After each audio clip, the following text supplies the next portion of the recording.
घरे बाना पंडिताइनो सोचते रहे कि पंडित जी कब लेके आवतन की बनाई। चल देखल जाए कहीं जज जजमान भेटन तो मिलबे करी।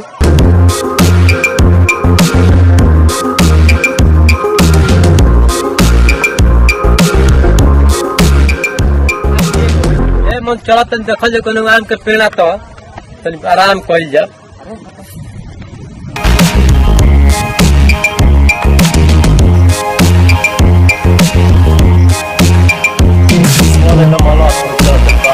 हम कपार पर आ गई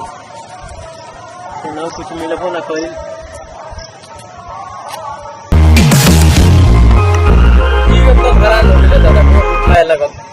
पंडिताइनो बेचारी ताकत कि पंडित जी हमें कुछ मांग के ले हम तो बनावल जाई आ कुछ के न तो मनिको में ना मिलल आ मनो हैरान हो गई एकदम तनी किसरा। अरे भगवान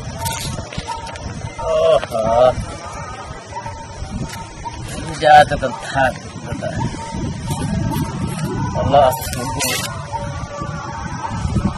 बेचारी पंडिताइन हम इंतजार कर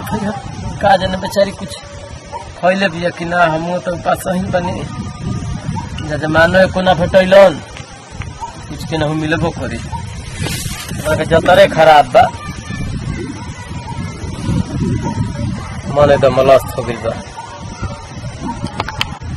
केना कॉलो नहीं खेला कोई तनी पानियो पी लेती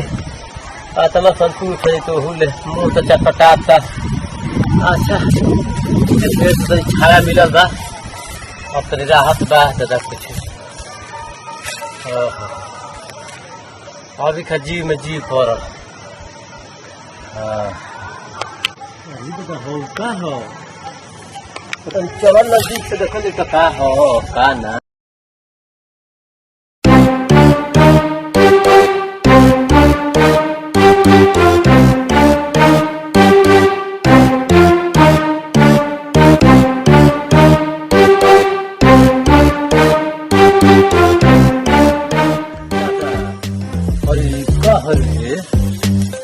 तेलिया मसान के हड्डी हो का हो हाथ अगर आप लिखा था कुछ बाकी बा एकरा के ले चलो और एकरा के ले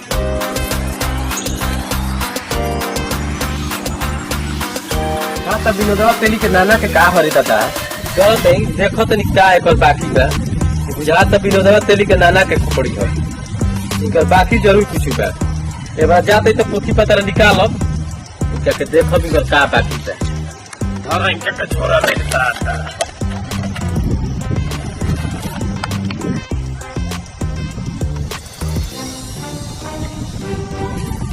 चली तलिए मसान जी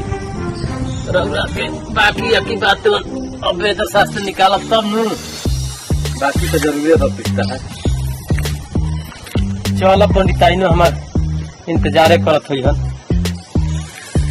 पंडित जी कब आवत लेट तो भैया कल बा कुछ मिलल है ना। अब चलो आई चलिए मसान जी के खोपड़ी के धर ही आ सब फेन जजमनिका में निकल जी तो पंडिताइनो खिसियाबे करेला आज तो पंडित जी सवेरे के निकलल बनी आ तनी बड़ा आई नहीं कुछ लेइयो के ना।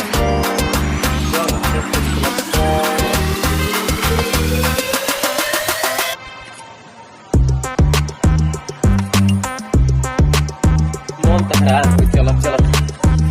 अच्छा बिना तक और लगे आइए अरे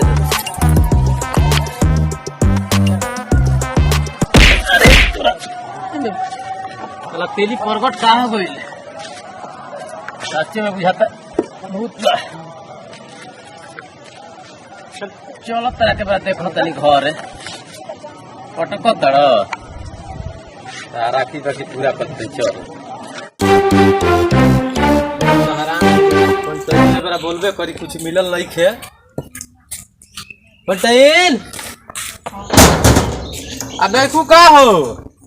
के हो का हो जी लागत कि पंडित जी आ गए चल कुछ ले जोखियन तब बनाई बुझाते नहीं के पंडिताइन का करते भीतर हम कबे दरवाजा पर पिक पिक चिल्लाता नहीं सूत का बिल बड़ी का जी पंडित जी आ गए कबे से ताकत नहीं कि ये बेरा हो गई ना ओइनी ना कुछ कोई देखते बानी कि अभी चूल्हा नहीं खे जोराई और ओकरा जजमनिका में निकल जाता नहीं तो कुछ सुनवाइए नहीं खे।